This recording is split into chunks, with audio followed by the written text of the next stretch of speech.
ఏంది మా సమంత ఈ మధ్యన అసలు కనిపించట్లేదు, సినిమాలు కూడా చేయట్లేదు. ఇప్పుడు నీకు సమంత ఎందుకు గుర్తొచ్చింది అబ్బాయి? ఏమోనమ్మా, ఈ మధ్య తెగ కల్లో గోడొచ్చేస్తుంది. కొత్తగా సినిమాలు కమిట్ అయిందేమో, అందుకే వచ్చేస్తున్నట్టుంది.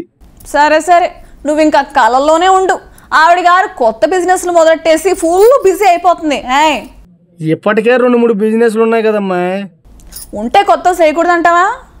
అట్ట కాదమ్మా, చేసుకోవచ్చు. కానీ లేదు బోని లేదు, కానీ నువ్వు కూడా ఏదన్నా పని ఉంటే చేసుకోరాదు.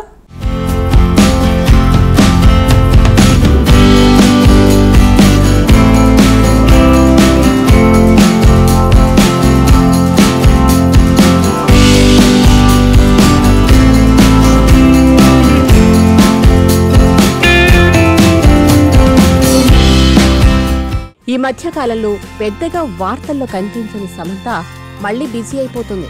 హెల్త్ సమస్యలతో పాటు ఇతర కారణాలతో సినిమాలకు గ్యాప్ ఇచ్చేసిన సమంత మళ్లీ ప్రొఫెషనల్ గా బిజీ అవుతోంది. వరుసగా సినిమాలకు సంతకాలు పెట్టేస్తోంది. అలాగే నిర్మాతగానూ బిజీ అవుతోంది. తన ప్రొడక్షన్ బ్యానర్ ప్రాలాల మూవింగ్ పిక్చర్స్ పై 2వ చిత్రంగా మా ఇంటి బంగారంను నిర్మిస్తోంది శామ్. ఇటీవలే ఈ సినిమా పూజా కార్యక్రమాలు జరిగాయి. ఈ సినిమాలో సమంత కూడా నటిస్తోంది. బాలీవుడ్ లో రక్త బ్రహ్మాండ్ అనే వెబ్ సిరీస్ లో కూడా సమంత నటిస్తోంది.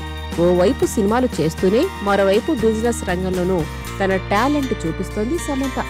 ఇప్పటికే సాకి అనే పేరుతో క్లాతింగ్ బిజినెస్ ను రన్ చేస్తున్న ఆమె ఇటీవల పెర్ఫ్యూమ్ బిజినెస్ ని కూడా స్టార్ట్ చేసింది. మళ్లీ ఇప్పుడు ఇంకో బిజినెస్ ను మొదలు పెట్టేసిందామె. ట్రూలీ స్మా అనే పేరుతో మరో క్లాతింగ్ బిజినెస్ ను ప్రారంభించింది. ఇందుకు సంబంధించిన ఒక వీడియోని ఇన్స్టాగ్రామ్ లో షేర్ చేసింది సమంత. దీనికి న్యూ చాప్టర్ బిగిన్స్ అంటూ క్యాప్షన్ ఇచ్చింది. సమంత షేర్ చేసిన ఈ పోస్ట్ సోషల్ మీడియాలో వైరల్ గా మారింది. దీనిని చూసిన సినీ ప్రముఖులు, అభిమానులు, నెటిజన్లు సమంతకు ఆల్ ది బెస్ట్ చెప్తున్నారు. వరుసగా బిజినెస్ లు స్టార్ట్ చేస్తూ బిజీ అయిపోతుంది సమంత. సినిమాల్లో నటించడంలో కూడా స్పీడ్ పెంచాలనుకుంటోంది. ఇప్పటికీ సైన్ చేసినవే కాకుండా మరికొన్ని కొత్త ప్రాజెక్టుల విషయంలో కూడా డిస్కషన్స్ చేస్తుందని టాక్. మొత్తం మీద మరోసారి అభిమానులను అలరించడానికి ఆమె సిద్ధపడుతున్నారు. దీంతో ఫ్యాన్స్ ఫుల్ హ్యాపీ అయిపోతున్నారు.